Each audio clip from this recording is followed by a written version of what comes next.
Bab 1, sungguh memalukan. Setelah hari yang sibuk, Lin Huan sangat lelah. Dia melepas pakaiannya dan berbaring di bak mandi. Dengan air hangat membasahi tubuhnya. Betapa nyamannya. Lin Huan memejamkan mata dan dia mulai merasa mengantuk saat otot-otot tegang di tubuhnya mengendur. Sebelum dia sempat menyadarinya, dia pun tertidur. Tubuh Lin Huan perlahan meluncur ke dalam air. Ketika air mencapai di atas kepalanya, dia tiba-tiba terbangun. Perasaan tercekik membuatnya panik dan kesulitan untuk bangun. Air memercik ke sana-sini karena gerakannya dan dia mengangkat tangannya untuk meraih tepi bak mandi, tetapi dia menyadari bahwa dia tidak dapat menahan apapun. Lin Huan tercengang. Dia segera melihat sekeliling dan menyadari bahwa dia sedang berdiri di sungai. Airnya hanya setinggi pinggang, dikelilingi pegunungan dan rerumputan hijau. Pepohonan yang tinggi tampak rimbun, tampak seperti hutan purba. Pikiran Lin Huan menjadi kosong. Di mana aku? Pikiran pertamanya adalah dia sedang bermimpi. Lin Huan mencubit pahanya dengan kuat, membuatnya meringis kesakitan. Aku tidak sedang bermimpi. Lin Huan sekarang dipenuhi dengan ketakutan. Apa yang sedang terjadi? Dia hanya tidur siang sambil mandi. Kenapa dia terbangun di hutan kuno? Mungkinkah dia telah bertransmigrasi? Dia menggigil saat merasakan angin dingin bertiup melewatinya. Lin Huan memeluk lengannya dan menyadari bahwa dia telanjang. Sekarang dia telanjang bulat. Serangkaian kutukan terlintas di benaknya. Tuhan, meskipun engkau ingin aku bertransmigrasi, tidak bisakah engkau mengizinkan aku memakai pakaian terlebih dahulu? Sungai itu sangat dingin. Jika dia berdiri di sini lebih lama lagi, dia pasti akan masuk angin. Lin Huan hanya bisa menahan rasa malunya dan dengan hati-hati naik ke darat. Ia berharap tidak ada orang lain di hutan ini. Jika ada yang melihatnya telanjang, dia akan mati karena malu. Tepat pada saat itu, terdengar suara gemericik air. Lin Huan berhenti dan melihat ke arah suara itu. Dia melihat seorang pria jangkung melompat ke sungai. Dia mengambil air dari permukaan sungai dan memercikkannya ke wajahnya. Rambut putih panjangnya basah. Tetesan air mengalir di pipinya dan mendarat di otot dada yang terbentuk indah, membuatnya berkilau. Tato berbentuk bintang di pinggangnya berkilauan terkena cahaya. Indranya tajam. Begitu Lin Huan menatapnya, dia langsung merasakan tatapannya. Pria itu mendongak dan melihat Lin Huan secara langsung. Mata mereka bertemu. Mereka berdua membeku. Pria itu sedang bernafsu, dan tubuhnya sangat panas. Dia ingin melompat ke dalam air untuk menenangkan diri, tapi dia tidak menyangka akan bertemu dengan seorang wanita di sini. Wanita ini lebih cantik dari wanita manapun yang pernah dilihatnya sebelumnya. Dia memeluk tangannya erat-erat ke tubuhnya dan pinggangnya lembut dan ramping. Kulit putihnya bersih dan lembut, dan matanya bersinar seperti bintang paling terang di malam hari. Hal itu membuat orang ingin memberikan segalanya yang terbaik untuknya. Ia seperti peri dalam legenda, yang bisa mengatur pernapasannya dalam sekejap. Jantung pria itu berdebar kencang sementara mata birunya berkaca-kaca. Tenggorokannya tiba-tiba terasa kering. Ketika Lin Huan melihat wajah pria itu dengan jelas, dia tanpa sadar terpana melihat wajah tampannya. Namun tatapan tajam pria itu dengan cepat menyadarkannya kembali. Sial, aku telanjang. Aku terlihat telanjang. Sayang sekali. Wajahnya memerah saat dia melarikan diri ke hutan dengan panik. Dia baru berjalan beberapa langkah ketika pria yang mengejarnya menangkapnya dari belakang. Suhu tubuh pria itu sangat tinggi, seperti bola api. Begitu dia menyentuh Lin Huan, dia merasa seperti basah kuyup dalam air panas. Dia berusaha mati-matian. Apa yang sedang kamu lakukan? Biarkan aku pergi. Lengan pria itu sepertinya terbuat dari baja, mengurungnya dengan erat. Dia merasakan kulit halus dan lembut di lengannya, dan jejak rasionalitas terakhir di otaknya lenyap. Dia perlahan mendorongnya ke tanah dan menundukkan kepalanya untuk mencium pipinya. Dari mana asalmu, gadis kecil? Kenapa kamu di sini sendirian? Tanya pria itu dengan suaranya yang serak karena nafsu. Lin Huan sangat marah dan menamparkan wajahnya. Bajingan, lepaskan aku. Perbedaan kekuatan antara keduanya terlalu besar. Bahkan jika dia menggunakan seluruh kekuatannya, dia hanya akan mengira dia mencoba menggelitiknya. Ketika tamparan itu mendarat di wajahnya, alih-alih merasakan sakit, dia malah merasakan telapak tangan wanita kecil itu terlalu lembut. Tubuh pria itu terbakar oleh hasrat, dia sudah tidak tahan untuk menjadi terlalu kejam. Namun, melihat dia adalah wanita yang sangat lembut dan mungil. Hanya memandangnya saja sudah membuat hatinya luluh. Dia benar-benar tidak tega menyakiti wanita kecil ini. Jangan takut, aku hanya ingin memelukmu. Lin Huan mulai panik. Jika kamu tidak melepaskanku, aku akan memanggil polisi. Pria itu bertanya, panggil polisi. Apa itu? Berpikir bahwa pria ini sengaja berpura-pura bodoh, Lin Huan menjadi semakin marah. Dia mendorongnya sekuat yang dia bisa, wajah cantiknya terlihat memerah menggoda karena malu. Bukannya didorong menjauh, sang pria malah mempererat cengkeramannya pada sang wanita. Jangan bergerak, aku tidak akan menyakitimu. Akan tetapi Huan tidak mempercayainya sama sekali. Dia menatapnya dengan marah sambil menangis, berpikir bahwa jika dia benar-benar berani melakukan sesuatu padanya, dia tidak akan membiarkannya lolos begitu saja, bahkan jika dia harus mempertaruhkan nyawanya. Pria itu melihat sorot tekad di mata gadis ini, dan pikirannya menjadi jernih. Dia menekan api nafsu di tubuhnya dan membuat janji yang serius. Aku tidak akan melakukan apapun padamu. Jangan lari. Kalau begitu biarkan aku pergi dulu.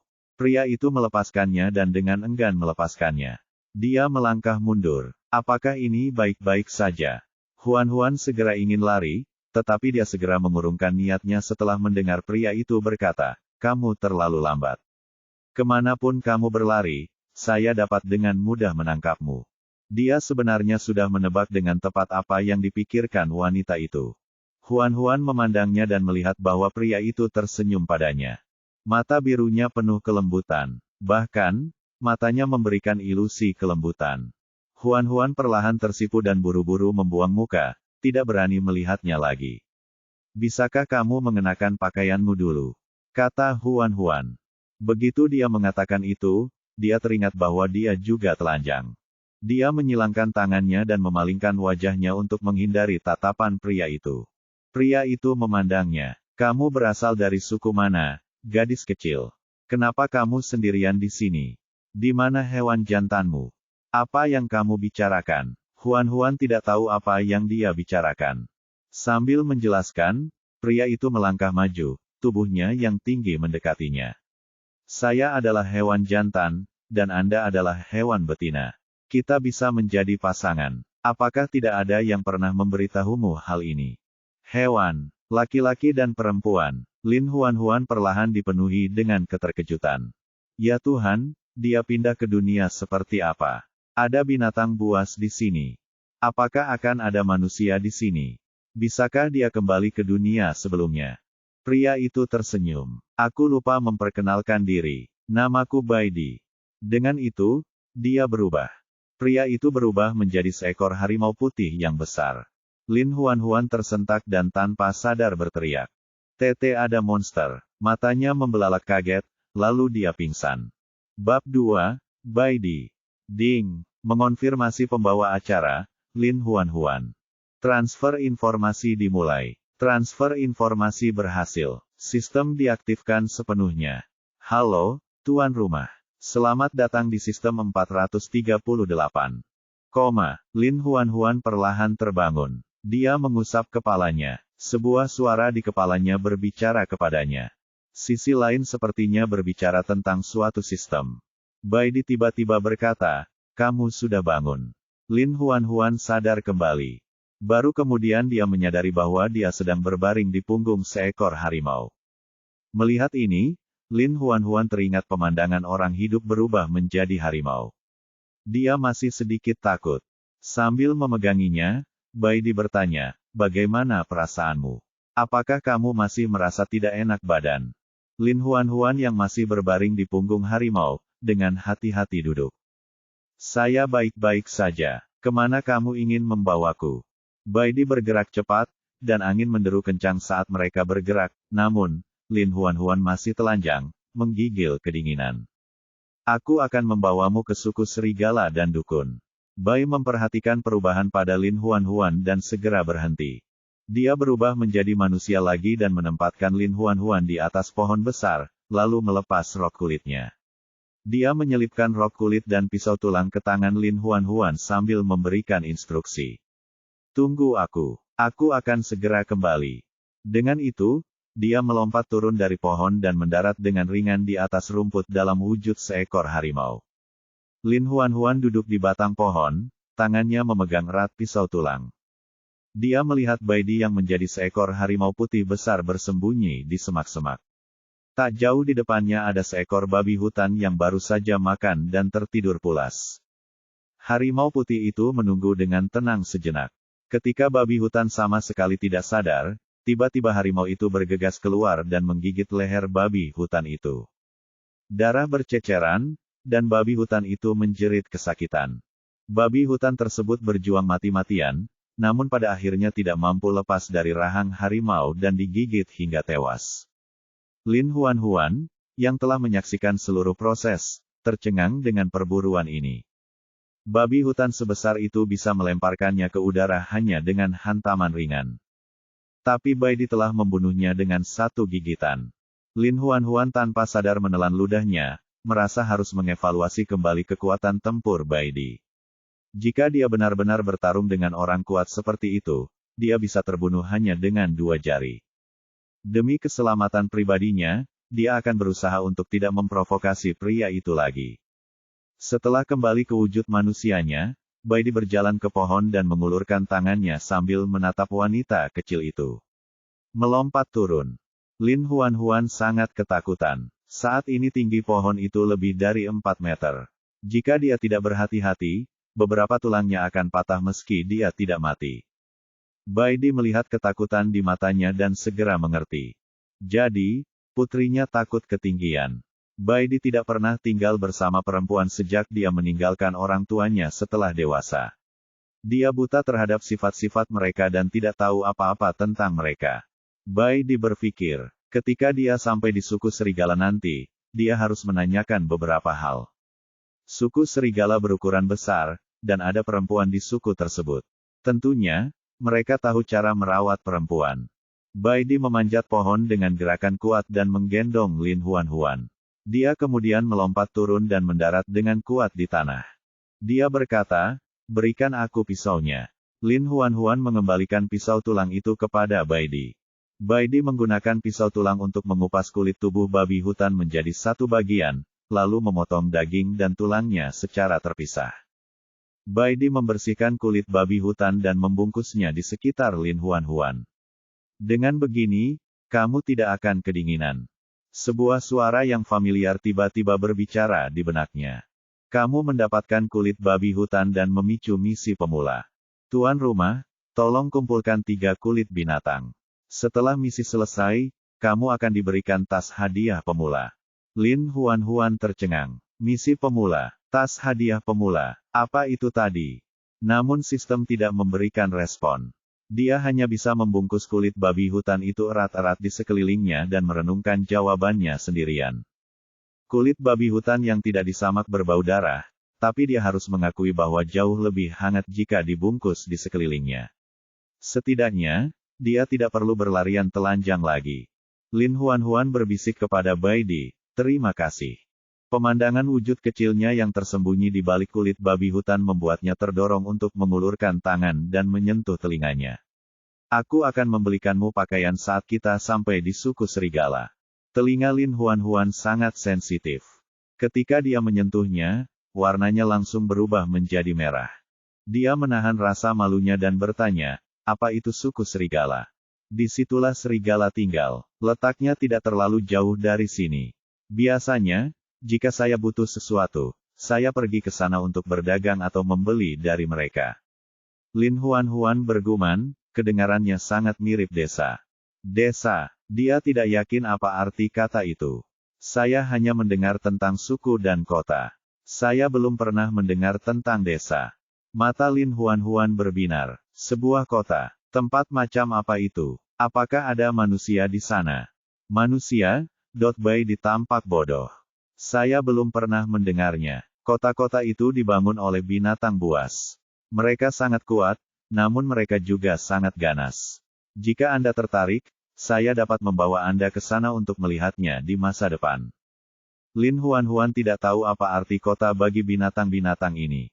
Dia hanya menganggap tawaran Bai Di sebagai perjalanan biasa dan mengangguk. Oke. Bai Di memotong bagian lembut babi hutan itu dan menyerahkannya kepada Lin Huan. Makan. Lin Huan melihat daging berdarah di depannya dan tertegun. Ini daging mentah. Bai Di berkata, apa yang salah dengan daging mentah? Ini segar, dan rasanya enak. Makanlah dengan cepat. Lin Huan perlahan menggelengkan kepalanya karena ngeri. Tidak, saya tidak makan daging mentah. Dia mengerutkan kening. Kamu tidak makan daging. Tidak heran kamu begitu kurus. Anda tidak bisa tetap seperti ini. Tidak makan daging buruk bagi Anda. Makanlah. Tapi tidak peduli apa yang dia katakan, Lin Huan menolak menyentuh potongan daging mentah yang berdarah itu. Dia tidak punya pilihan lain selain mencari buah-buahan liar untuk dimakan. Lin Huan memakan buah-buahan liar dengan puas.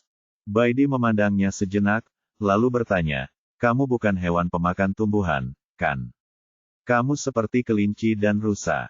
Lin Huan sedikit terkejut. Dia bukan kelinci atau rusa. Dia manusia. Tapi, Lin Huan untuk saat ini belum pernah bertemu manusia, dan dia tidak tahu apa konsekuensi mengatakan kebenaran. Dia berpikir sejenak, lalu berkata dengan samar, saya seorang omnivora. Omnivora, apakah itu berarti kamu makan daging dan sayuran? Lin Huan mengangguk. Ya, lalu kenapa kamu menolak makan daging itu tadi? Lin Huan menelan buah liar di mulutnya dan menjelaskan. Bukannya saya tidak makan daging. Saya hanya tidak makan daging mentah. Jika dagingnya sudah matang, saya cukup menyukainya. Daging yang dimasak, bagaimana? Katakan padaku dan aku akan mengambilkannya untukmu. Bai Di adalah karnivora sejati. Dalam pikirannya, seseorang harus makan daging setiap hari atau dia akan sakit. Dia tidak akan pernah membiarkan gadisnya sakit. Lin Huan berpikir dalam hati, tidak ada wajan di sini, jadi tumisan jelas tidak mungkin dilakukan. Dia hanya bisa puas dengan barbecue. Lin Huan berkata perlahan, pertama, harus ada api. Api. Bai Di kebingungan. Lin Huan bertanya dengan hati-hati, apakah kamu belum pernah melihat api? Bab 3, aku akan menjagamu selamanya. Faktanya, sebagian besar hewan belum pernah melihat api. Binatang buas secara alami takut terhadap api.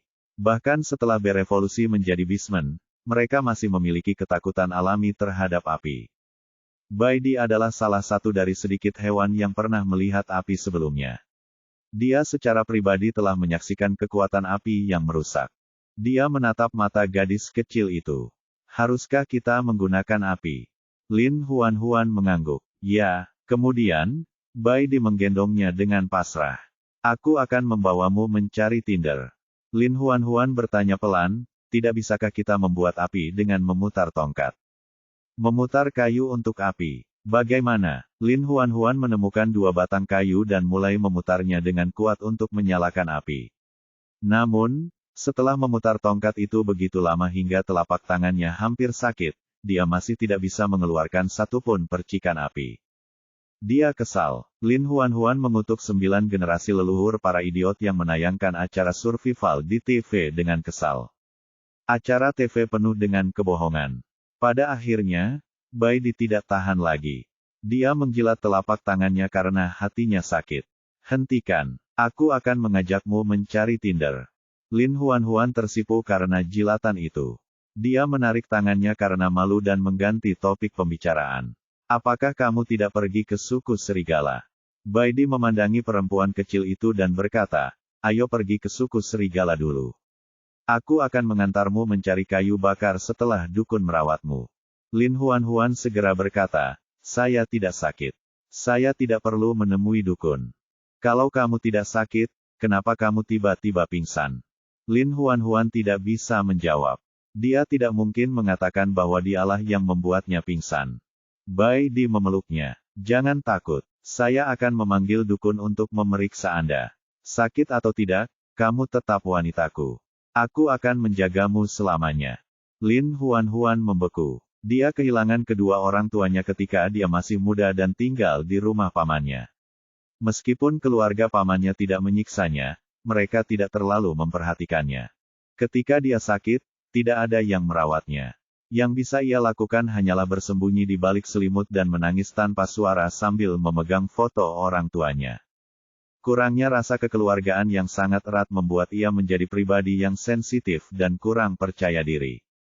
Dia berpikir bahwa dia tidak akan pernah dicintai oleh siapapun dan ditakdirkan untuk mati sendirian. Namun, dia tidak pernah menyangka kata-kata Bai Di adalah kata-kata terhangat yang pernah dia dengar sepanjang hidupnya. Tidak ada yang pernah memeluknya dan mengatakan mereka akan menjaganya selamanya. Dia yang pertama. Lin Huan ingin mendorongnya menjauh, tetapi pada akhirnya, dia tidak tahan berpisah dengan momen hangat ini. Lengannya perlahan jatuh ke samping, dan dia membiarkan Bai Di memeluknya. Bai Di memakan semua daging babi hutan, lalu berubah menjadi harimau putih besar. Kemudian, dia menggendong Lin Huan, dan mereka melanjutkan perjalanan. Di perjalanan, mereka bertemu dengan binatang liar di sepanjang jalan, tetapi Bai Di sudah cukup makan dan tidak tertarik dengan mangsa tersebut. Pada awalnya Lin Huan bermaksud untuk mengabaikan hewan-hewan itu dan melanjutkan perjalanannya, namun Lin Huan teringat misi yang dikeluarkan oleh sistem. Dia ragu-ragu sejenak, lalu akhirnya memilih untuk berbicara dengan Bai Di. Saya ingin memiliki 2 kulit lagi. Apakah itu oke? Meskipun Bai Di tidak memahami permintaan perempuan kecil itu, dia menyetujuinya tanpa ragu-ragu. Dalam perjalanannya, dia berburu 5 binatang berturut-turut. Dia dengan hati-hati mengupas bulu setiap hewan dan mencucinya sebelum menyerahkannya kepada betina kecilnya. Pemandangan perempuan kecil yang memegang kulit hewan dengan gembira membuatnya bahagia. Apakah ini cukup? Dia bertanya dengan lembut. Jika tidak, aku akan pergi dan membunuh beberapa hewan lagi untukmu. Lin Huan dengan cepat menggelengkan kepalanya. Tidak perlu. Ini sudah cukup. Dia melihat darah di wajah dan tubuhnya, serta cakaran binatang buas di lengannya. Dia merasa tersentuh sekaligus bersalah. Lin Huan mengulurkan tangan dan menyeka darah dari wajahnya. Terima kasih. Ini adalah pertama kalinya perempuan kecil itu menyentuhnya atas kemauannya sendiri. Senang, dia menariknya ke dalam pelukannya dan membenamkan wajahnya ke rambutnya. Kamu adalah wanitaku. Aku akan melakukan apapun untukmu. Kamu tidak perlu berterima kasih padaku. Harimau besar itu tampak senang memeluknya. Pada awalnya, Lin Huan sedikit malu, tetapi seiring berjalannya waktu, dia menjadi terbiasa. Dia mendorong dadanya. Pergilah mandi. Membunuh 5 hewan berturut-turut membuat Bai Di berbau darah. Namun tidak ada sumber air di daerah tersebut, dan Bai Di hanya dapat menemukan beberapa helai daun untuk membersihkan dirinya. Pada saat ini, Lin Huan mendengar suara sedang berbicara dengan sistem di pikirannya. Sistem No. 438, kamu sudah mengumpulkan cukup banyak kulit binatang. Misi pemula telah selesai. Tas hadiah pemula telah dikeluarkan. Tuan rumah, mohon diperhatikan. Sebuah tas kain tiba-tiba muncul di tangan Lin Huan. Dia dengan hati-hati membuka tas kain itu. Di dalamnya ada wadah kayu setebal ibu jarinya. Itu kosong. Dia membuka tutupnya dan menemukan ada kayu bakar di dalamnya. Melihat dia mungkin bisa membuat api dengan kayu bakar ini, Lin Huan sangat senang. Tidak hanya itu saja. Selain kayu bakar, di dalam tas kain juga terdapat buku bergambar kulit domba. Beberapa kata tertulis di sampulnya, ilustrasi flora dan fauna kuno, edisi pertama. Lin Huan membukanya dan melihat sepintas. Ia menyadari bahwa itu mencatat ciri-ciri dan fungsi banyak hewan dan tumbuhan. Ini adalah keuntungan yang bagus. Dengan itu, Lin Huan bisa membedakan tanaman mana yang bisa dijadikan obat dan tanaman mana yang bisa dimakan. Ini akan sangat membantu dia. Lin Huan dengan hati-hati menyimpan buku dan kayu bakarnya. Pada saat ini, Bai Di telah membersihkan darah dari tubuhnya dan kembali ke perempuan kecilnya. Dia melihat perempuan itu membawa tas kain kecil di punggungnya. Perempuan kecil itu tampak takut dia akan bertanya tentang asal-usul tas kain kecil itu, karena tatapannya menghindari tatapannya. Dia tidak bisa menahan senyum. Gadis kecil itu punya rahasia. Namun, hal itu tidak menjadi masalah. Saat mereka menghabiskan lebih banyak waktu bersama di masa depan, dia perlahan akan mengungkapkan semua rahasianya.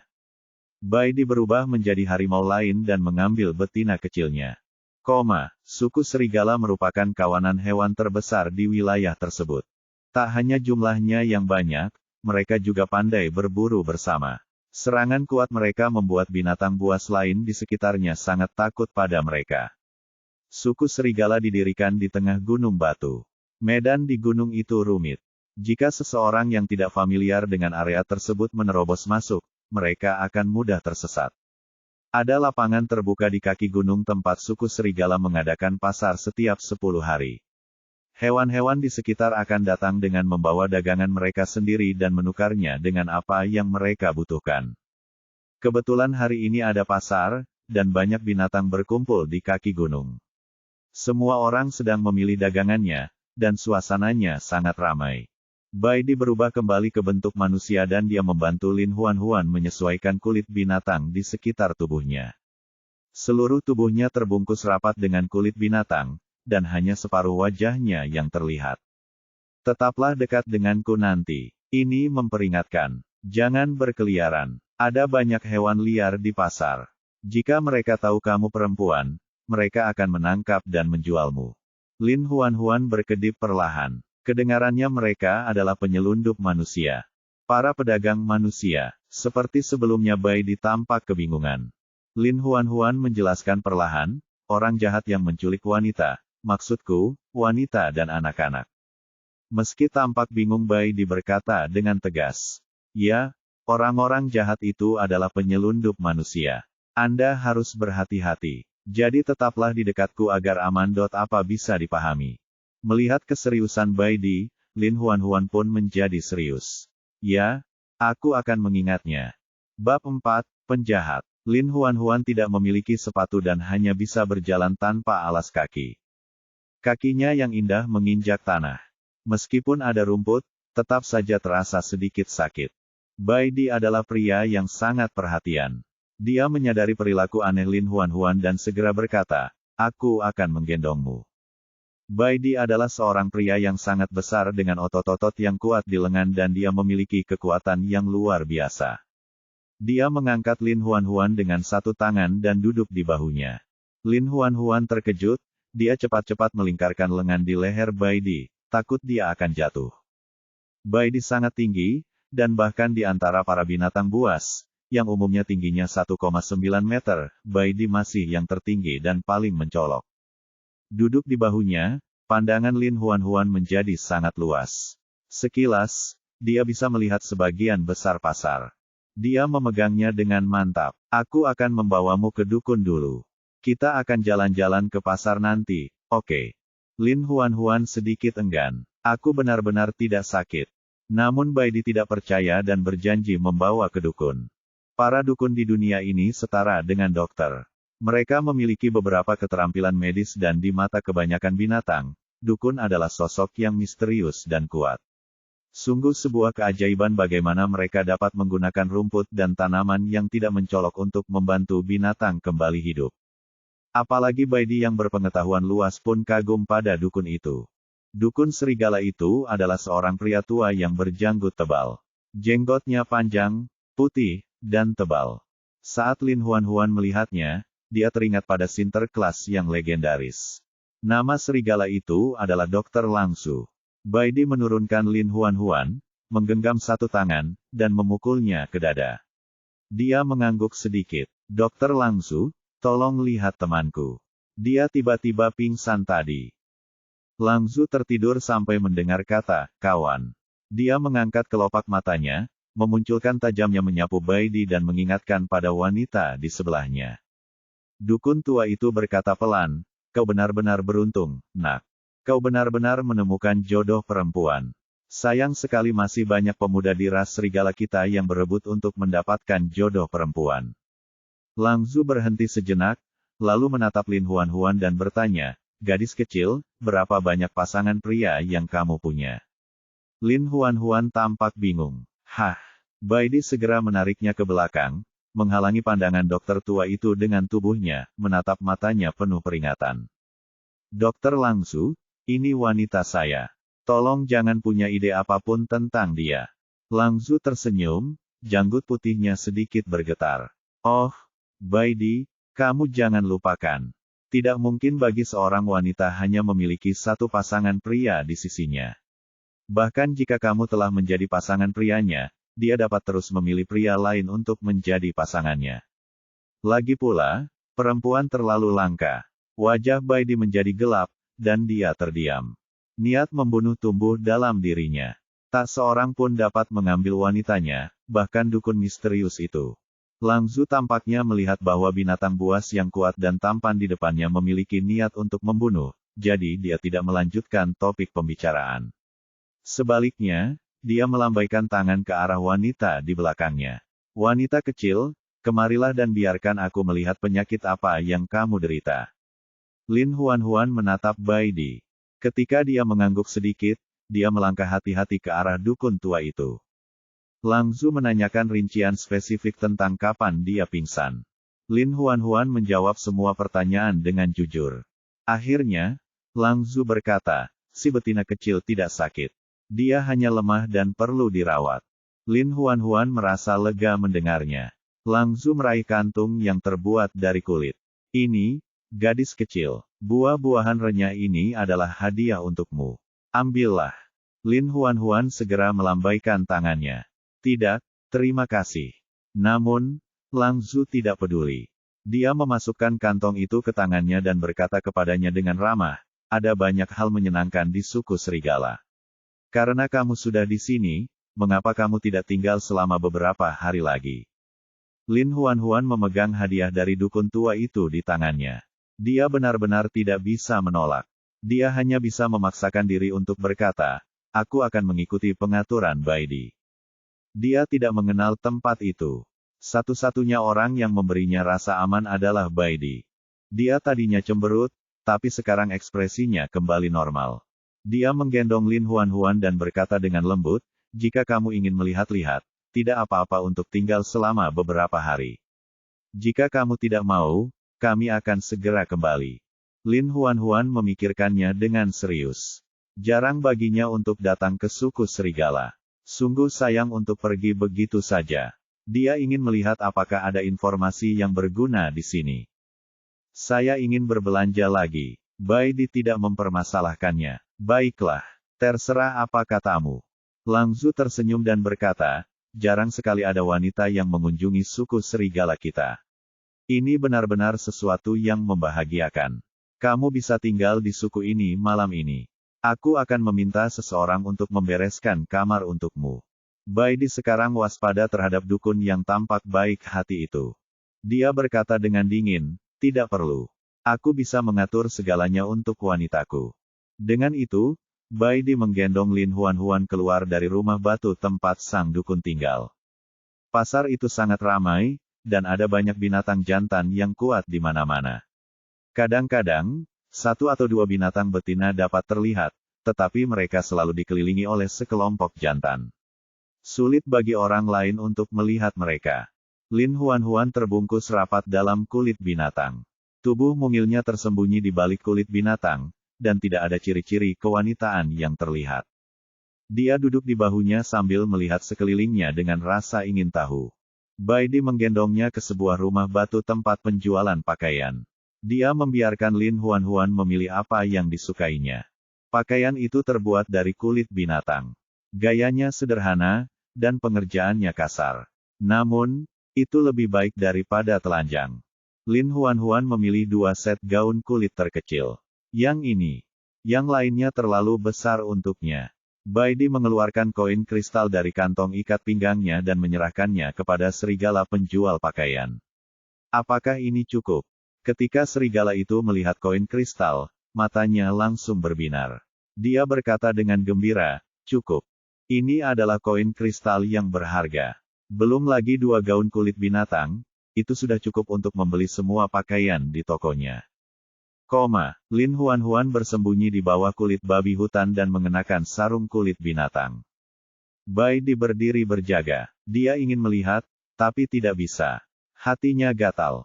Bagaimana? Apakah sudah pas? Lin Huan sedikit menarik kulit babi hutan itu, menampilkan gaun yang dikenakannya. Gaun kulit bergaris-garis harimau itu dililitkan erat pada tubuh mungilnya, menampilkan bahunya yang bulat dan kakinya yang lurus. Mata Bai Di menjadi sangat gelap. Suaranya serak. Kelihatannya cantik sekali. Wajah Lin Huan langsung memerah.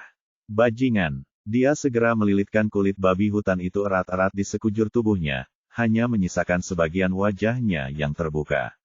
Dia memelotot marah ke arah binatang jantan di depannya. Dia merasa seakan-akan dadanya dihantam sesuatu hanya dengan melihatnya.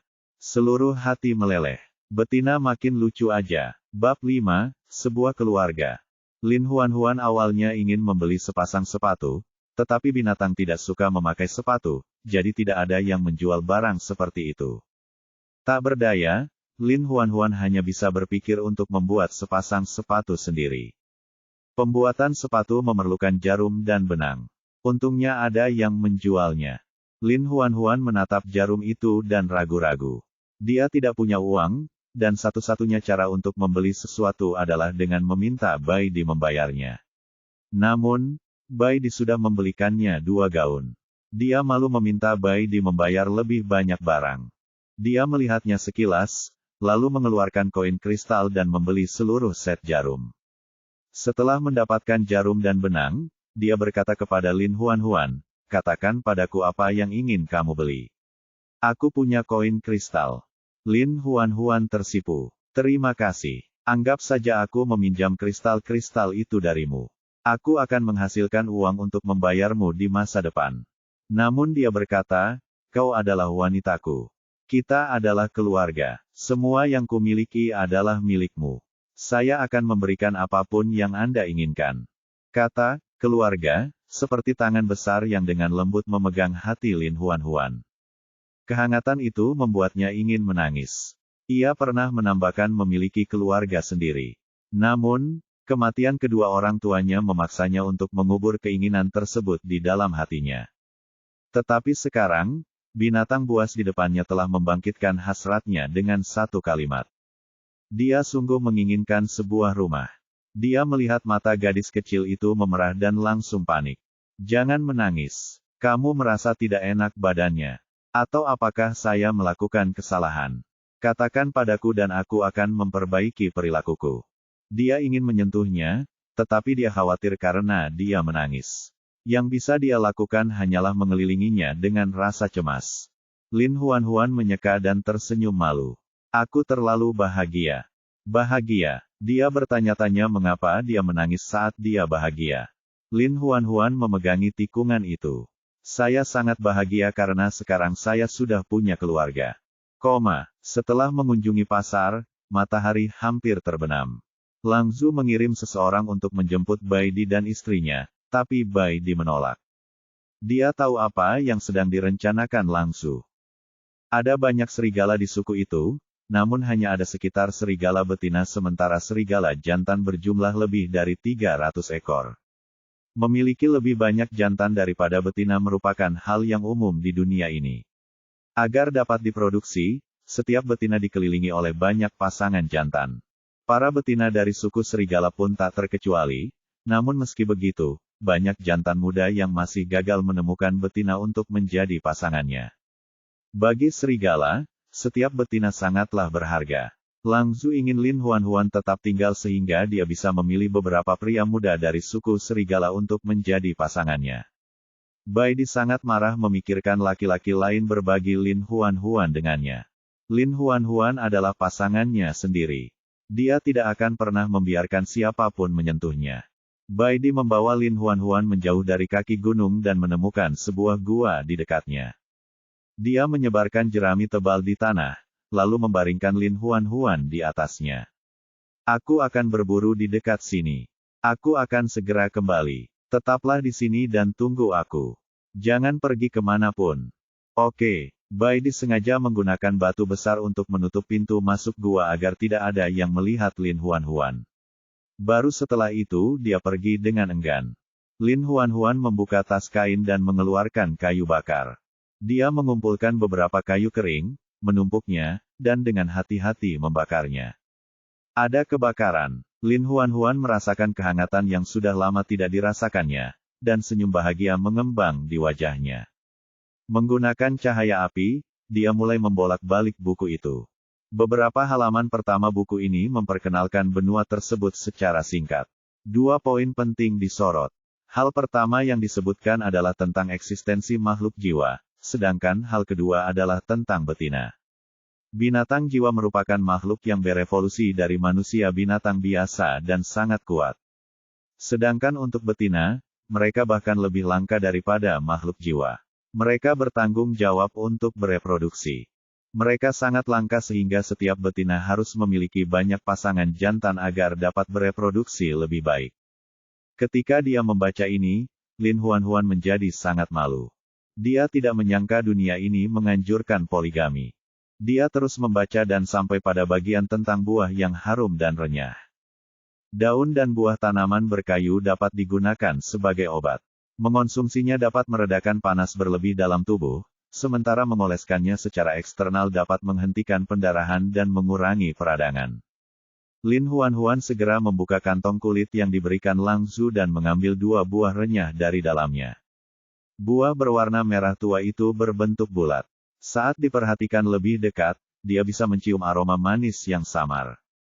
Dengan pikiran melayang kepada si betina kecil di dalam gua, Baidi menghabisi mangsanya secepat yang ia bisa sebelum bergegas kembali sambil menyeret bangkai di belakangnya. Saat itu sudah larut malam, dan pegunungan gelap gulita. Cahaya api yang keluar dari gua sangat terang. Begitu dia melihat api, ekspresinya berubah. Api di dalam gua, betina kecilnya masih ada di dalam gua. Baidi segera menjatuhkan mangsanya dan berlari ke dalam gua. Lin Huan yang tengah mengamati buah-buahan renyah itu, perlahan mendongak dan membeku saat melihat ekspresi cemas Baidi. Apa yang terjadi padamu? Dia bergegas ke arahnya dan menariknya berdiri. Ayo keluar dari sini. Lin Huan bingung. Kenapa? Apa terjadi sesuatu? Ada api. Berbahaya. Baidi meraih kulit binatang dan menerjang api. Dia harus memadamkannya. Lin Huan terkejut dengan tindakannya. Dia segera meraih lengannya. Tenang saja, aku yang menyalakan api ini. Dia menghentikan apa yang sedang dilakukannya dan menatapnya dengan heran. Kau yang menyalakan api. Tahukah kau bahwa api itu berbahaya? Apapun yang menyentuhnya akan terbakar. Aku tahu, tapi selama aku berhati-hati, aku tidak akan terbakar. Lin Huan mencoba meyakinkannya. Aku sudah lama duduk di dekat api unggun, tetapi aku tidak terbakar. Itu sudah cukup untuk membuktikan bahwa api ketinggian tidak seberbahaya yang kau kira. Dan aku butuh api di bawahnya. Api di atasnya dapat menghangatkanku dan memasak makanan untukku. Dia ragu sejenak, lalu mengalah. Si betina kecil butuh api, dan dia tak tega menolaknya. Baidi menyeret mangsa yang telah mendaratnya sebelumnya ke dalam gua. Dia dengan hati-hati mengupas kulitnya dan menyisihkannya, berniat mencucinya di pagi hari. Betinanya yang kecil suka mengoleksi kulit. Ia akan memuaskan hobinya ini. Baidi memotong potongan daging yang paling empuk dan membagikannya kepada Lin Huan. Dia menyaksikan Lin Huan memotong daging menjadi potongan-potongan kecil dan menusukkannya pada dahan pohon sebelum memanggangnya di atas api. Dagingnya berdesis saat dipanggang. Lemaknya menetes ke dalam api, menimbulkan percikan api. Baidi memperhatikan, takut kalau betina kecilnya akan terbakar. Dia tegang saat bersiap menerkam dan menyelamatkannya jika diperlukan. Lin Huan menyerahkan daging panggang itu kepadanya dan menatapnya dengan penuh semangat. Cobalah. Dia ragu sesaat, lalu mengambil tusuk sate dan menggigitnya. Cuacanya panas, tapi harum. Jauh lebih enak daripada daging mentah. Baidi menghabiskan tusuk sate itu dalam gigitan besar dan memujinya dengan tulus. Enak sekali. Melihat dia menyukainya, Lin Huan sangat senang. Baidi segera memotong sisa daging mentah menjadi beberapa bagian dan meletakkannya di atas api untuk dipanggang. Dia tampaknya sangat berbakat dalam memasak dan segera memahami teknik memanggang daging. Daging yang dipanggangnya renyah di luar dan lembut di dalam. Renyah dan lezat. Lin Huan memakan 4 tusuk daging panggang dan merasa kenyang. Sisa daging panggang itu masuk ke perut Bai Di. Kelezatan daging panggang akhirnya membuatnya tidak takut lagi pada api. Bai Di yang sudah kenyang berubah menjadi harimau putih dan tergeletak di samping api. Sesekali ia menjilati lukanya. Luka-luka yang diberikan mangsanya sebelumnya masih ada di kaki depannya. Luka-luka itu sudah berhenti mengeluarkan darahnya, namun masih terasa sakit. Lin Huan mendekat. Biarkan aku membalut lukamu. Dia mengambil buah renyah, menghancurkannya, dan dengan hati-hati mengoleskan pasta ke luka Bai Di. Bab 6, Pendarahan. Itu untuk perempuan, katanya. Manis sekali. Simpan saja untuk dirimu sendiri. Jangan sia-siakan untukku.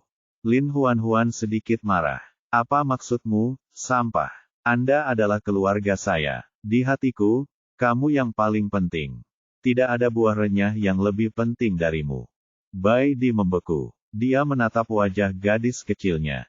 Wajah cantiknya tampak hangat dan hidup di bawah cahaya api. Arus hangat mengalir ke dalam hatinya. Lin Huan merasa sedikit malu dengan tatapannya. Kenapa kamu menatapku seperti itu? Dia berbisik, saya belum pernah melihat wanita yang begitu lembut. Meskipun perempuan jarang ditemukan, mereka tidak ada sama sekali. Dia pernah melihat beberapa wanita sebelumnya, dan tanpa kecuali, mereka semua manja dan keras kepala. Wanita-wanita itu tidak pernah peduli dengan kehidupan orang lain. Mereka hanya peduli pada kebahagiaan mereka sendiri. Kepolosan mereka yang hampir kejam membuat Bai Di menghindari mereka seperti wabah penyakit. Tapi gadis kecil di depannya berbeda. Dia lembut. Karena tidak dapat menahan diri, dia membungkuk dan mengelus kepala besarnya yang berbulu. Saya sangat beruntung bertemu dengan Anda di kehidupan ini. Lin Huan merasa geli. Dia tertawa pada dirinya sendiri. Jangan bergerak. Aku harus mengobati lukamu. Dia menggunakan pisau tulang untuk memotong kulit menjadi beberapa bagian dan kemudian membungkusnya dengan hati-hati di sekitar luka Bai Di. Lin Huan bertanya dengan lembut, apakah masih sakit? Dia meraba-raba dengan hati-hati. Terasa lebih baik sekarang. Lin Huan tersenyum lega. Bagus sekali. Dia mengambil jarum dan benang yang mereka beli di pasar pada hari itu, dan dia mulai membuat sepatu. Setelah berjuang sekian lama, dia tetap tidak berhasil. Sebaliknya, jarinya tertusuk jarum tulang beberapa kali, dan tetesan darah muncul. Hati Bai Di sakit. Dia segera berubah kembali menjadi manusia. Dia kemudian mengambil jarum, benang, dan kulit binatang. Saya lebih suka melakukannya sendiri. Lin Huan sangat ragu. Tanganmu masih sakit. Semuanya hanya luka ringan. Luka itu tidak akan menghentikanku menjahit. Ia segera memotong kulit binatang itu dan memasukkannya ke dalam jarum. Tak lama kemudian, dia telah membuat sepasang sepatu bot kulit yang cantik dan lucu. Agar terasa nyaman, ia melapisi sepatu bot tersebut dengan 2 lapis kulit binatang.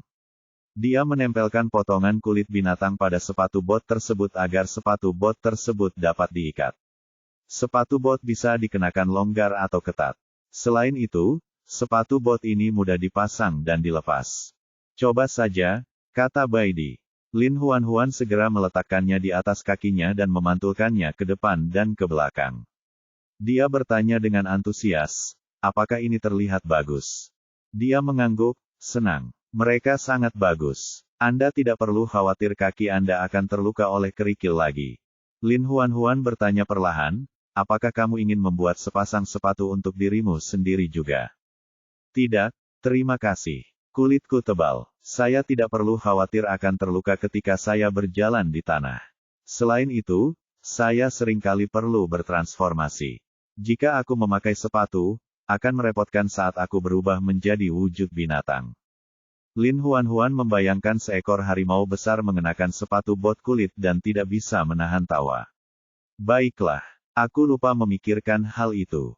Setelah melihatnya membuat sepatu, Lin Huan sedikit lelah. Dia bersandar di perut Bai Di, sementara Bai Di menyelipkan ekornya ke sekelilingnya. Kehangatan menyelimutinya dan menidurkannya. Bai Di menyandarkan kepalanya pada kaki depannya dan fokus pada wanita yang sedang tidur, mata birunya tampak lembut. Saat Lin Huan perlahan tertidur, dia tiba-tiba merasakan arus hangat mengalir keluar dari bawahnya. Ini terlalu familiar. Dia membuka matanya dan dengan hati-hati meraba sekelilingnya lagi. Dia tiba-tiba merasakan firasat buruk. Mungkinkah itu? Lin Huan segera mendorong ekor harimau itu menjauh dan mengulurkan tangan untuk menyentuh pantatnya. Itu berlumuran darah. Sial, itu benar-benar menstruasinya. Tapi tidak ada pembalut wanita di dunia ini. Kalau begitu, apa yang bisa dia lakukan untuk mengatasi menstruasinya?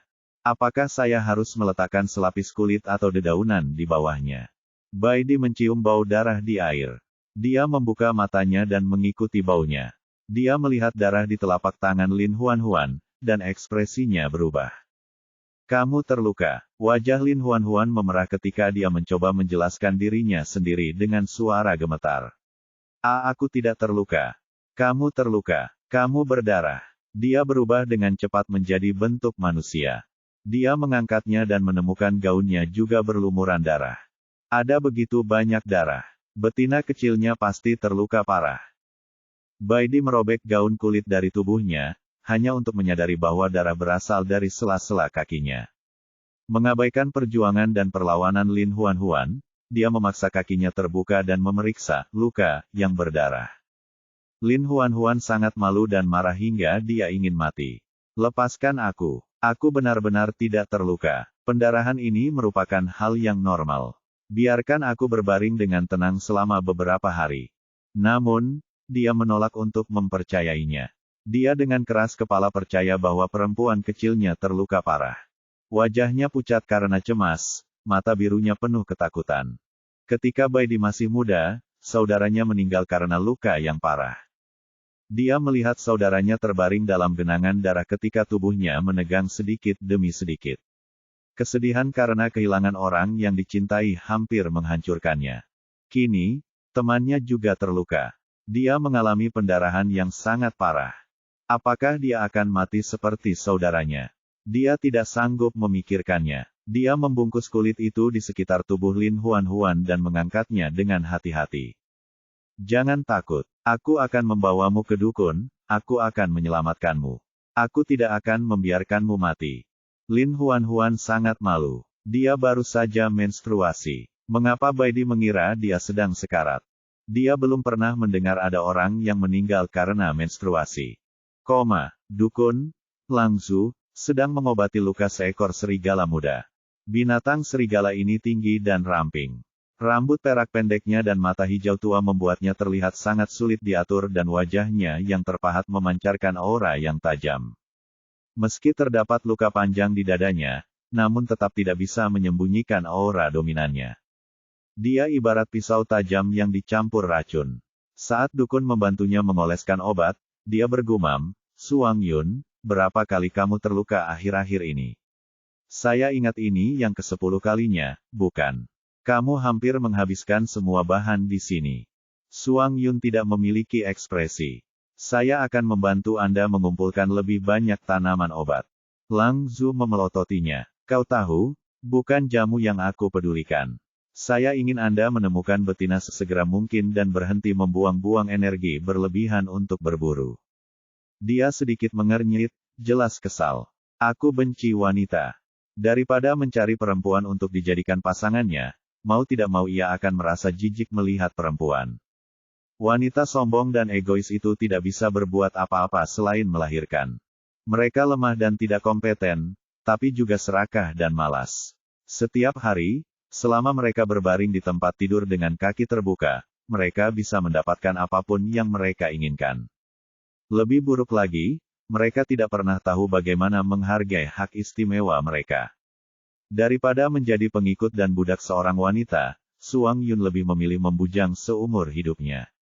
Lang Zu berusaha keras membujuknya. Aku tahu kamu membenci wanita karena kematian ayahmu, tapi kamu tidak bisa menggeneralisasi semuanya. Tidak semua wanita sekejam ibumu. Cukup, aku tidak ingin mendengar kata cewek lagi. Suang Yun tiba-tiba berdiri dengan ekspresi muram di wajahnya. Aku merasa mual hanya memikirkan mereka. Dengan itu, dia pergi dengan marah. Nak, lukamu belum dibalut. Kembali. Lang Zu hendak mengejarnya ketika Bai Di bergegas masuk bersama Lin Huan. Dokter penyihir, selamatkan temanku.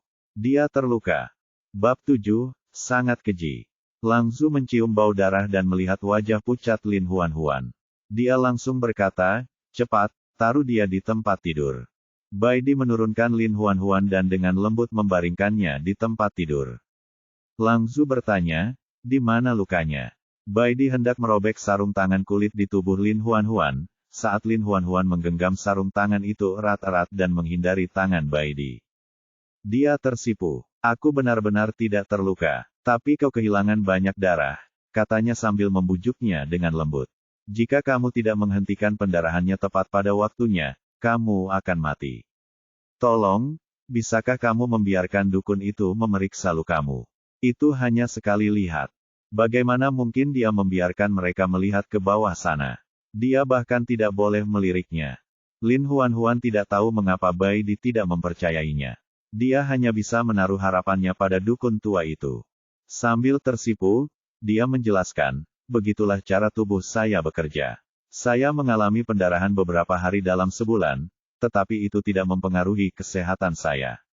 Setelah beberapa hari, pendarahan berhenti secara otomatis. Setelah 20 tahun hidup, ini adalah pertama kalinya dia menjelaskan tentang menstruasi kepada seseorang. Dan dia membicarakan hal itu kepada dua pria. Betapa memalukannya itu. Lang Zu tampak terkejut. Apakah hal ajaib seperti itu benar-benar terjadi? Apakah semua perempuan di rasmu seperti ini? Atau apakah kamu satu-satunya perempuan seperti ini? Semua orang seperti ini. Lang Zu tidak dapat menahan diri untuk bertanya, minta Anda memberitahu saya ras apa Anda. Lin Huan menjawab cukup lama sebelum akhirnya berkata, aku manusia. Pada titik ini, dia benar-benar tidak tahu lagi bagaimana cara mengatasinya, memilih dia mengatakan yang sebenarnya. Manusia, aku hanya pernah mendengar tentang kera. Belum pernah mendengar tentang manusia. Lin Huan berpikir sejenak. Sejujurnya, manusia dan kera berasal dari genus yang sama. Mereka semua adalah primata. Tidaklah berlebihan untuk mengakui mereka sebagai kerabat jauhnya. Lang Zu tidak masalah melanjutkannya. Dia mengeluarkan sekantong buah merah dan meletakkannya di tangan Lin Huan. Ini buah beri merah dan bisa mengisi darah. Silakan ambil sendiri. Lin Huan tersenyum manis dan berkata, terima kasih. Meskipun tubuhnya terbungkus rapat dengan kulit binatang, seluruh wajahnya terlihat. Senyum mengembang di wajahnya yang cantik, dan sepasang lesung pipit muncul di sudut mulut. Matanya yang jernih dan cerah tampak begitu tenang dan lembut seolah-olah dipenuhi udara dari danau peri. Dia sangat cantik. Keterkejutan terpancar di mata Lang Zu. Wanita cantik seperti itu sungguh langka. Yang lebih langka lagi, dia juga tampak memiliki kepribadian yang baik. Dia tidak memiliki sifat sombong dan keras kepala seperti wanita lain. Sebuah pemikiran berani tiba-tiba muncul di benak Lang Zu. Mengapa tidak memperkenalkan Suang Yun padanya? Semakin dia memikirkannya, semakin dia merasa bahwa ini akan berhasil. Namun, dia berpura-pura tidak peduli saat berkata kepada Lin Huan, meskipun kamu mengatakan bahwa kamu tidak terluka, kamu tetap harus tinggal di sini agar kami dapat memastikan keselamatanmu. Aku akan datang dan memeriksa kesehatanmu besok pagi. Lin Huan tidak bisa mengambil keputusan. Dia menatap Bai Di. Bagaimana menurutmu? Bai Di tidak mau tinggal lama di suku serigala, tetapi kesehatan Lin Huan lebih penting daripada apapun. Dia menyentuh wajah Lin Huan. Kamu bisa tinggal di sini dengan tenang. Aku akan bersamamu. Lin Huan memakan buah beri merah. Rasanya asam dan manis. Enak sekali. Dia menempelkan satu ke bibirnya. Kamu juga punya. Dia menggelengkan kepalanya. Ini untukmu. Kamu terluka dan butuh buah beri ini untuk kesehatanmu. Aku tidak terluka. Kaulah yang benar-benar terluka. Lin Huan menunjuk luka di lengannya dan menatapnya dengan serius. Kaulah yang perlu sembuh. Tidak dapat membujuknya, Bai Di memakan satu buah beri merah dan menolak makan lagi. Melihat ekspresi penuh kasih sayang di wajah mereka berdua, Lang Zu semakin bertekad untuk meminta Lin Huan membantu membujuk Suang Yun. Wanita semanis itu langka. Jika Suang Yun melewatkannya, dia pasti akan menyesalinya seumur hidup. Untuk mengatasi masalah pendarahannya, Lin Huanhuan mencoba membuat celana dalam sendiri. Sayangnya, keterampilannya terlalu buruk, dan celana dalam yang dibuatnya tidak dapat dipakai sama sekali. Pada akhirnya, Baidilah yang tidak tahan lagi dan membuatkannya sepotong kecil pakaian dalam. Pakaian dalam yang terbuat dari kulit binatang melilit pinggulnya, membuat pantatnya tampak lebih bulat dan kencang. Karena tidak dapat menahannya, dia mengulurkan tangan dan menyentuhnya. Cocok untukmu. Lin Huanhuan segera menurunkan gaunnya untuk menutupi pakaian dalamnya dan mundur dengan wajah merah. Sayangnya, tidak ada pembalut di sini, jadi dia harus menggunakan daun yang lembut dan menyerap air untuk melapisi pakaian dalamnya. Meski tidak nyaman, dia hanya bisa bertahan untuk saat ini. Keesokan paginya, Suang Yun baru saja bangun dan melihat ibunya terjerat dengan beberapa pria. Terengah-engah yang intens bercampur dengan kata-kata vulgar membuat Suang Yun ingin muntah. Dia tidak mau mengakui bahwa perempuan jalang dengan kerutan di wajahnya itu adalah ibu kandungnya. Hanya memikirkan tentang keluar dari tubuh kotornya saja membuatnya ingin mencabik dagingnya sendiri dan membuangnya. Tanpa ragu, Suang Yun berbalik untuk pergi. Dia tidak melambat sampai erangan tidak menyenangkan itu jauh di belakangnya, tetapi dia masih dalam suasana hati yang sangat buruk. Suang Yun berjalan-jalan tanpa tujuan di tengah suku itu. Ketika ia sadar kembali, ia mendapati dirinya di depan rumah batu milik dukun tua itu.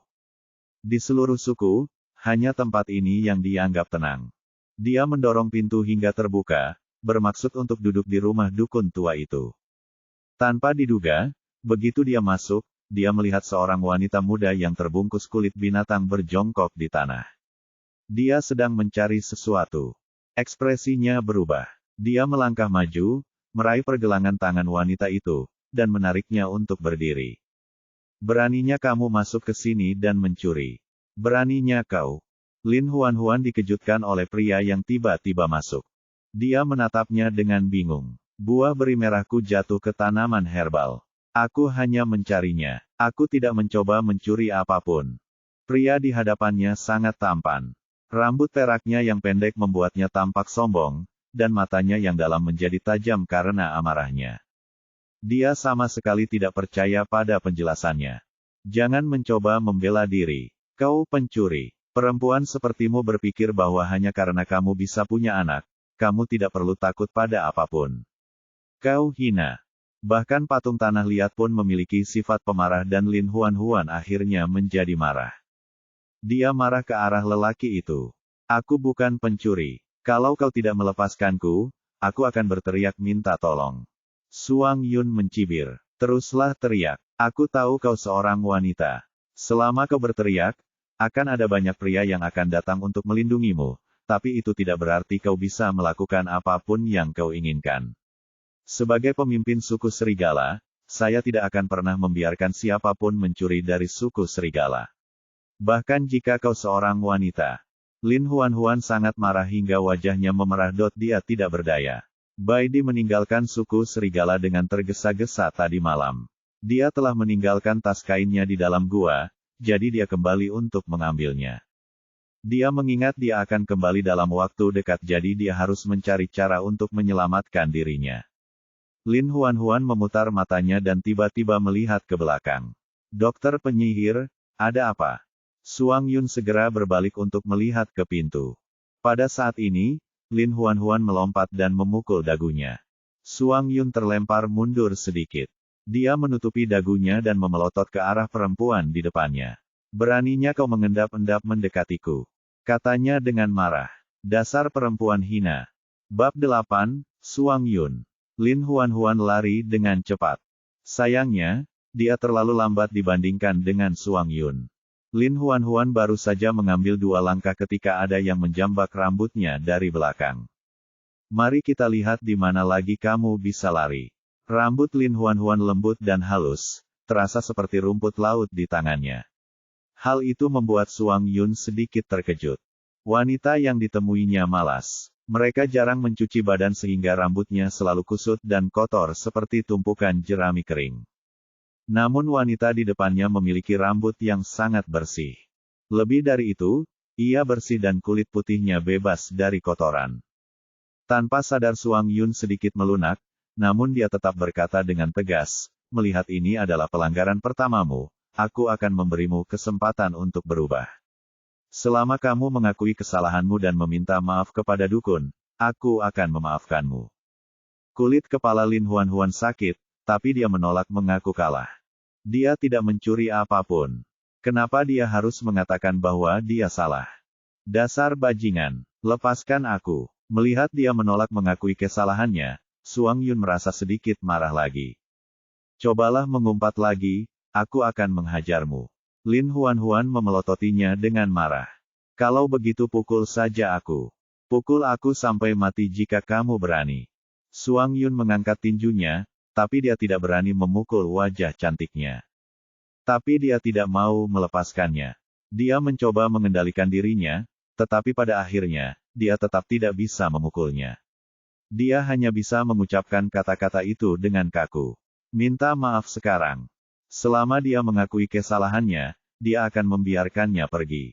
Lin Huan tampak keras kepala. Saya tidak melakukan kesalahan apapun. Hentikan omong kosongmu dan akui kesalahanmu. Saya tidak akan mengakuinya. Aku tidak akan mengakuinya bahkan jika kamu memukulku sampai mati. Tepat ketika mereka berdua menemui jalan buntu, Dr. Lang Zhu akhirnya kembali. Dia baru saja pergi mencari Suang Yun dan ingin memperkenalkan Lin Huan padanya, tapi sayangnya, dia melewatkannya. Ketika dia sampai di rumah Suang Yun, dia sudah keluar. Tak berdaya, Lang Zhu hanya bisa kembali dengan tangan kosong. Yang sangat mengejutkannya, dia melihat Suang Yun segera setelah dia kembali ke rumah. Saat ini, Suang Yun menjambak rambut Lin Huan dengan satu tangan dan mengepalkan tinjunya dengan tangan lainnya. Wajahnya galak, seolah ingin menghajar wanita di depannya.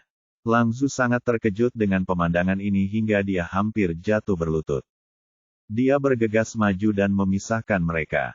Dukun itu memelototinya dengan ekspresi sedih. Ada apa denganmu? Bagaimana kamu bisa begitu kejam pada wanita manis seperti itu? Apakah hatimu terbuat dari batu? Suang Yun mengerutkan kening dan berkata, wanita ini mencuri barang dari rumahmu. Aku akan memberinya pelajaran untukmu. Apa yang bisa dicuri? Apa milikku yang layak dicuri di rumah jelek ini? Lang Zhu sangat marah hingga janggutnya bergetar. Wanita ini terluka. Saya menyuruhnya untuk tetap di sini dan memulihkan diri, tetapi Anda memukulnya tanpa membedakan mana yang benar dan mana yang salah. Kamu benar-benar membuatku marah. Suang Yun membeku. Bukankah dia seorang pencuri? Saya pikir dia ada di sini untuk mencuri sesuatu. Aku tidak menyangka. Keluar dari sini. Keluar. Lang Zhu melambaikan tongkatnya dan mengusirnya. Jangan pernah tunjukkan wajahmu di hadapanku lagi. Aku kesal melihatmu. Suang Yun berdiri di ambang pintu, memandangi pintu yang dibanting hingga tertutup di depan wajahnya. Dia mengangkat tangannya ke hidung, tampak kesal. Dia berdiri di depan pintu lebih lama tetapi Lang Zhu tidak berniat membuka pintu.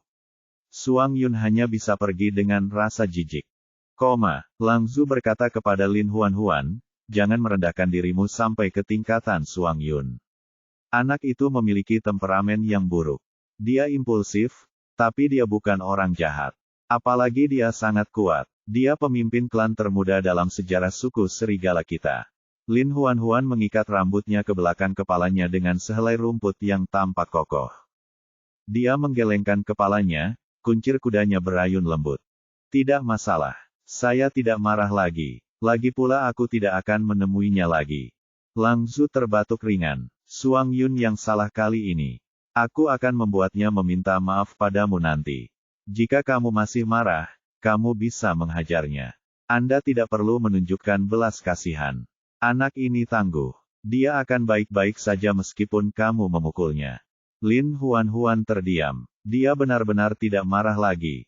Dia juga tidak ingin memukul siapapun. Dia hanya ingin menunggu Baidi agar mereka bisa keluar dari sini bersama. Kenapa Baidi belum kembali? Lin Huan melihat ke pintu dengan bingung. Lang Zhu mengatakan banyak hal tentang Suang Yun dan mencoba yang terbaik untuk menjodohkan kedua binatang muda ini. Namun, Lin Huan tidak bersikap dingin atau antusias. Sepertinya dia benar-benar tidak tertarik pada Suang Yun. Lang Zu mengutuk dalam hatinya. Bocah itu terlalu bajingan. Dia bahkan berani memukul perempuan. Sekarang dia bahkan tidak bisa menemukan istri. Apa yang akan dia lakukan selama sisa hidupnya? Bai Di akhirnya kembali. Lin Huan melompat dari tempat tidur dengan penuh semangat dan melemparkan dirinya ke dalam pelukannya. Dia tersenyum bahagia dan berkata, "Kamu akhirnya kembali." Dia mengangkatnya dan membawanya ke tempat tidur. Dia menyerahkan tas kain itu padanya. "Aku mendapatkan barang-barangmu." Lin Huan perlahan mengambil tas kain itu. "Kenapa kamu lama sekali untuk kembali?" "Aku pergi mencuci kulit yang kita dapatkan kemarin." Dia meletakkan kulitnya di depannya. "Aku tahu kamu suka mengoleksi kulit, jadi aku membawakannya kembali untukmu." Lin Huan sedikit malu. "Saya tidak punya hobi mengoleksi kulit binatang. Anda tidak perlu membantu saya mengumpulkan kulit binatang di masa depan." Dia tersenyum, tapi tidak menjelaskan mengapa dia memintanya mengumpulkan kulit kemarin jika itu masalahnya. "Karena kamu tidak menyukainya lagi, buang saja." Dia membuang kulitnya ke samping. Kemudian, seperti sulap, dia mengeluarkan sebuket bunga dari punggungnya. Bunganya berwarna merah dengan tetesan embun berkilauan di kelopaknya. Bunganya mengeluarkan aroma yang samar. "Apakah ini untukku?" Lin Huan terkejut. Betapa indahnya. Dia meletakkan buket bunga di tangannya. "Aku senang kamu menyukainya." "Terima kasih." Dia kesal. "Aku sudah bilang padamu. Kami adalah keluarga. Kita tidak perlu berterima kasih satu sama lain." Lin Huan menjulurkan lidah padanya dan tersenyum nakal. Suang Yun berdiri di ambang pintu. Dia mengintip ke dalam rumah melalui celah di pintu. Betina kecil itu sedang memegang sekuntum bunga dan tersenyum sangat manis. Dia menganggapnya sebagai kucing liar. Meski cantik, ia cenderung melakukan gerakan-gerakan mengancam. Tapi sekarang, dia tahu kalau dia salah. Ia hanya menunjukkan taring dan cakarnya kepada orang yang dianggapnya mengganggu. Dia sangat baik kepada orang yang disukainya. Suang Yun merasa masam di hatinya. Kalau saja dia tahu bahwa dia bukan seorang pencuri, pasti dia tidak akan memperlakukannya dengan kasar. "Tentu saja dia membenciku sekarang, bukan?" Suang Yun melihat kantong kulit di tangannya yang berisi buah beri merah. Dia telah memetiknya sebelumnya dan bahkan mencucinya satu persatu. Dia ingin memberikannya kepada perempuan itu sebagai permintaan maaf. Namun kini hatinya tertusuk oleh senyuman gadis kecil itu. Dia tidak berani tampil di hadapannya lagi. Suang Yun dengan lembut meletakkan kantong kulit itu di depan pintu dan mengetuk. Saat pintu terbuka, tidak ada seorang pun di sana. Hanya ada kantong kulit di lantai. Bai Di mengambil tas kulit itu dan terlihat bingung saat melihat buah beri merah di dalamnya. "Siapa yang mengirimkan ini?" Bab 9, menjadi sarjana seumur hidup. Lin Huan bertanya dengan rasa ingin tahu, "Siapa itu?" "Aku tidak tahu. Ketika saya mencoba membuka pintu, tidak ada seorang pun di sana." Bai Di meletakkan kantong kulit di depannya. "Ini diletakkan di lantai. Orang itu pasti meninggalkannya di sana." Lin Huan melihat kantong penuh buah beri merah dan tidak bisa menahan ekspresi terkejutnya. "Ada banyak sekali buah beri merah. Apakah kamu mau?" Dia bertanya. Lin Huan menggelengkan kepalanya. "Aku tidak akan memakannya." Tas itu ditaruh di depan pintu rumah dukun. "Itu pasti untuk dukun. Tidak apa-apa jika kamu menginginkannya. Saya akan mengambilnya nanti dan mengembalikannya ke dukun." "Tidak, aku bahkan belum menghabiskan buah beri merah yang diberikan dukun itu kepadaku. Kita serahkan saja pada dukun. Tidak sopan mengambil apapun dari siapapun." "Baiklah." Bai Di mengeluarkan kantong kulitnya, lalu mengulurkan tangan untuk menyentuh pantat Lin Huan. "Kenapa kamu masih berdarah?" Dia bertanya sambil mengerutkan kening. Lin Huan tersipu. Biasanya butuh waktu 5 hari untuk menghentikan pendarahan. Hari ini baru hari kedua. Ini masih terlalu dini. "Kamu yakin tidak akan mati setelah kehilangan semua darah itu?" Wajahnya menunjukkan ekspresi khawatir. "Tidak akan. Saya sudah hidup seperti ini selama bertahun-tahun. Tidak ada masalah sama sekali." Melihat betapa yakinnya Lin Huan, Bai Di hanya bisa menahan kekhawatirannya untuk saat ini. Tak lama kemudian dukun tua itu kembali. Lang Zu bertanya kepada Lin Huan tentang kondisi fisiknya yang biasa. Setelah memastikan dia baik-baik saja, dia merasa sedikit lega. Bai Di menyerahkan kantong kulit berisi buah beri merah kepada Lang Zu. Seseorang menaruh ini di depan pintu rumahmu. Tentunya ini untukmu. Lang Zu mengambil 2 buah beri merah secara acak dan memeriksanya. Kemudian, dia mendekatkannya ke hidungnya dan mengendusnya. Senyuman penuh arti segera muncul di wajah keriputnya. Dia meletakkan kantong kulit itu di tangan Lin Huan. Ini untukmu. Anda bisa memakan buah beri di dalamnya. Lin Huan sangat terkejut. Bukankah ini seharusnya untukmu? Percayalah padaku, dia pasti ingin memberikannya padamu. Tanpa menunggu Lin Huan bertanya lebih jauh, Lang Zu pergi sambil bersandar pada tongkatnya. Dia menemukan Suang Yun di atas batu besar. Pria jangkung dan tampan itu sedang duduk di tepi batu dengan satu kaki terangkat dan kulitnya yang berwarna madu bersinar di bawah sinar matahari terbenam. Rambut pendeknya yang putih keperakan berayun lembut tertiup angin, melembutkan wajahnya yang awalnya tegas. Meskipun Lang Zu sudah sangat tua sehingga rambut dan janggutnya semuanya putih, dia masih sangat lincah. Dia melompat ke atas batu dengan mudah dan mengangkat tangannya untuk memukul kepala Suang Yun. Dia memarahinya dengan bercanda. Berat, kamu bahkan berani memukul perempuan. Kamu benar-benar memberontak. Suang Yun duduk tanpa bergerak. Dia melirik dukun tua itu dan mendengus. Selama mereka orang jahat, aku akan menghajar mereka entah mereka perempuan atau bukan. Tetapi dia tidak melakukan hal buruk apapun. Anda salah paham tentang dia. Suang Yun mengerucutkan bibirnya dan terdiam. Minta maaf padanya dan bujuklah dia dengan benar. Maka masalah ini akan selesai. Dia membalikkan tubuhnya. Aku tidak tunduk pada perempuan. Lang Zu memandangnya dengan geli. Kamu jelas sangat menyukainya, tapi kamu tetap berpura-pura kesal. Dari siapa kamu mewarisi kepribadian canggungmu? Kapan aku pernah menyukainya? Aku benci semua perempuan. Lang Zu bertanya dengan tenang, jika kamu membencinya, mengapa kamu diam-diam memberinya buah beri merah? Suang Yun segera berkata, beri merah apa? Aku tidak tahu apa yang kamu bicarakan. Masih berpura-pura, buah beri merah itu memiliki aromamu. Aku bisa langsung mencium baunya. Ujung telinganya agak merah, tapi dia tetap tegas dengan kata-katanya. Aku memilihkannya untukmu ketika aku pergi berburu di pegunungan. Itu bukan untuknya. Kalau begitu, aku akan memintanya mengembalikan sekantong buah beri merah saat aku kembali. Melihat dia hendak berbalik dan pergi, Suang Yun buru-buru menghentikannya. Kamu tidak diizinkan pergi. Lang Zu tersenyum padanya. Kenapa aku tidak diizinkan pergi? Tangan Suang Yun terkepal, sepertinya dia ingin mengatakan banyak hal. Namun, pada akhirnya, dia hanya bisa melontarkan kalimat kering. Aku memetik buah beri merah itu karena rasanya yang enak. Namun Lang Zu berkata, buah beri merah tumbuh di semak duri.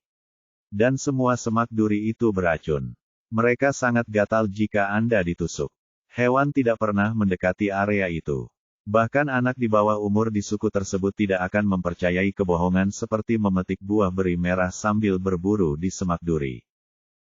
Suang Yun melihat ke bawah ke tempat di punggung tangannya di mana duri telah menusuknya. Sudah bengkak dan gatal. Tapi dia tidak berkata apa-apa. Rambut putih keperakan menutupi matanya, dan bibir tipisnya tertutup. Lang Zu mengeluarkan segenggam daun dan menyerahkannya padanya. Kunyah dan tempelkan pada luka. Ini akan menghentikan rasa gatal dan bengkaknya. Dia diam-diam mengambil daun itu.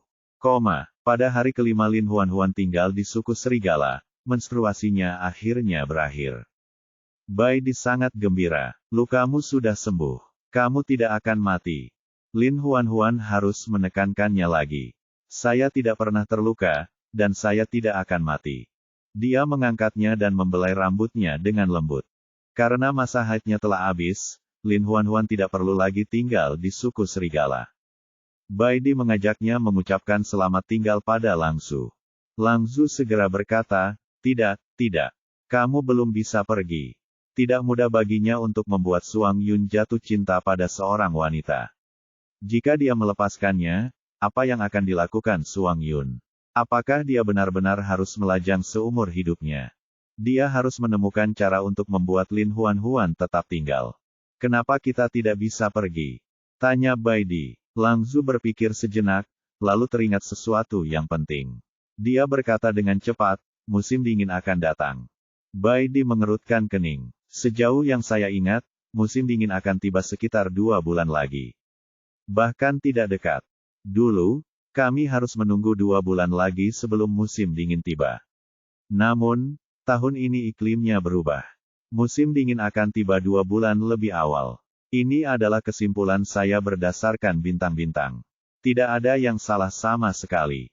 Sebagai seorang dukun, Lang Zu menguasai beberapa sihir selain keterampilan medisnya, termasuk memprediksi cuaca. Prediksi seperti ini biasanya tidak akurat, namun di masa lalu prediksi tersebut telah memprediksi secara akurat terjadinya badai salju dan bencana banjir. Karena itu suku serigala berhasil terhindar dari berbagai bencana alam dan terus berkembang biak hingga menjadi suku besar. Kata-kata Lang Zu membuat Bai Di serius. Pada saat yang sama, suara sistem terdengar lagi di benak Lin Huan. Misi rantai besar dipicu, musim dingin. Musim dingin sudah dekat. Tuan rumah, harap bersiap. Sistem akan menggambar serangkaian misi dari seri musim dingin secara acak. Setelah menyelesaikan setiap misi, tuan rumah akan menerima hadiah besar. Ketika Lin Huan mendengar bahwa ada hadiah, hatinya dipenuhi dengan antisipasi. Terakhir kali dia menyelesaikan misi pemula, sistem menghadiahkannya Tinder dan sebuah buku. Keduanya adalah barang yang sangat praktis. Misi ini terdengar sangat mengesankan, jadi hadiahnya pasti jauh lebih besar dari tas hadiah awal yang dia terima terakhir kali. Bab 10, mengganggu. Begitu musim dingin tiba di hutan, semuanya akan tertutup salju. Hewan-hewan tersebut akan bersembunyi dan berhibernasi sehingga jumlah korbannya akan berkurang drastis. Agar dapat bertahan hidup di musim dingin dengan aman, manusia hewan akan menyiapkan makanan yang cukup sebelum musim dingin tiba. Namun musim dingin datang 2 bulan lebih awal tahun ini, yang berarti Bai Di tidak punya cukup waktu untuk bersiap. Jika dia masih sendirian, dia bisa saja mengertakkan gigi dan bertahan hingga akhir musim dingin. Namun, situasinya berbeda sekarang. Dia ditemani oleh seorang wanita mungil yang lembut. Ia membutuhkan banyak makanan, serta tempat tinggal yang hangat dan aman. Hanya dengan begitu ia dapat melewati musim dingin dengan damai. Lang Zu berkata, musim dingin tahun ini tidak hanya datang lebih awal, tapi mungkin juga merupakan musim dingin terdingin yang pernah ada. Saya sarankan Anda tinggal dan menunggu sampai musim dingin selesai untuk berangkat. Suku serigala terletak di atas Gunung Batu. Gunung ini merupakan gunung tertinggi dalam radius 100 mil. Kalaupun musim dingin tiba, tempat ini tidak akan sepenuhnya tertutup salju. Lagi pula, banyak sekali serigala di suku itu sehingga suku kecil lainnya tidak berani menyerang mereka. Ini memang tempat yang sangat ideal untuk menghabiskan musim dingin. Bai Di ragu-ragu. Tawaran dukun tua itu memang menggiurkan, tapi tidak ada yang namanya makan siang gratis. Alasan mengapa dukun tua ingin mereka tetap tinggal terutama karena gadis kecil itu. Bai Di tidak ingin berbagi perempuan kecil itu, tetapi dia tidak tega membiarkannya kelaparan dan bersikap dingin padanya. Dia melihat bahwa perempuan kecil itu sepenuhnya bergantung padanya. Akhirnya, dia mengertakkan gigi dan menguatkan diri. Kami akan tinggal di sini selama musim dingin. Tidak ada yang lebih penting daripada keselamatan perempuan kecil itu. Lang Zu tersenyum puas. Aku akan mengajakmu berkeliling sehingga kamu bisa memilih tempat tinggal. Pemberitahuan sistem tiba-tiba muncul di benak Lin Huan. Kamu telah memicu salah satu misi. Musim dingin akan segera tiba. Tuan rumah, tolong persiapkan rumah Anda untuk musim dingin. Syaratnya, luas rumah minimal harus 40 meter persegi. Siapkan juga tempat tidur, meja, kursi, dan lemari pakaian. Anda perlu menyiapkan 1 set furnitur lengkap. Suku serigala sedang bersiap menghadapi musim dingin. Mereka telah menggali terowongan lebar di Gunung Batu, dan puluhan jalan telah digali di kedua sisinya. Oleh karena itu, terdapat banyak gua. Setiap gua dihuni oleh satu atau lebih serigala. Setelah Lin Huan memasuki terowongan, dia merasa seolah-olah dia masuk ke dalam labirin. Untuk sesaat, dia tidak bisa membedakan utara, selatan, timur, atau barat. Di dalam gua sangat gelap, tetapi binatang dilahirkan dengan penglihatan malam, terutama manusia serigala. Mata mereka dapat melihat menembus kegelapan dan mengenali objek yang jaraknya lebih dari 10 meter. Namun sebagai manusia, Lin Huan tidak memiliki kelebihan ini. Dia berpegangan pada tangan Baidi, tidak bergerak 1 inci pun darinya. Dia takut salah belok atau menabrak dinding batu. Lang Zu berkata, kamu bisa menggali dimanapun kamu suka. Tidak masalah seberapa banyak kamu menggali selama kamu tidak menggali rumah orang lain. Baidi telah memilih sudut yang terpencil. Tempat ini jarang diperhatikan karena sudutnya, dan hanya sedikit orang yang tinggal di sekitar tempat ini. Suasananya sangat sunyi, sehingga cocok untuk Baidi. Dia membiarkan Lin Huan duduk di sampingnya untuk beristirahat. Kemudian, dia menjelma menjadi seekor harimau putih besar dan menggerakkan cakarnya untuk menggali lubang. Cakarnya tajam, dan batu padat menjadi rapuh seperti tahu di bawahnya. Hanya butuh beberapa saat baginya untuk menggali gua seluas 20 kaki persegi. Lin Huan masuk untuk melihat, lalu menunjuk ke dinding batu di depannya. Gali 2 gua kecil di sini. Tanpa berkata apa-apa lagi, Baidi kembali menggali. Bagian dalam gunung batu itu seluruhnya terbuat dari batu, jadi ada kemungkinan terjadinya kecelakaan besar jika seseorang tidak memperhatikan cara mereka mengukir batu tersebut, tempat itu bisa runtuh kapan saja. Setelah gua digali, Baidi memoles dan menyapu dinding batu dan lantai agar perempuan kecil itu tidak terpotong oleh batu tajam tersebut. Gua terbesar digunakan sebagai kamar tidur utama Lin Huan dan ada kamar tidur kedua serta dapur kecil di sampingnya. Lin Huan awalnya ingin dia menggali ruang untuk toilet, tetapi tidak ada sistem drainase. Sekalipun dia menggali tempat untuk toilet, tidak ada cara untuk membersihkan kotorannya. Dia tidak akan mampu menahan bau busuk itu.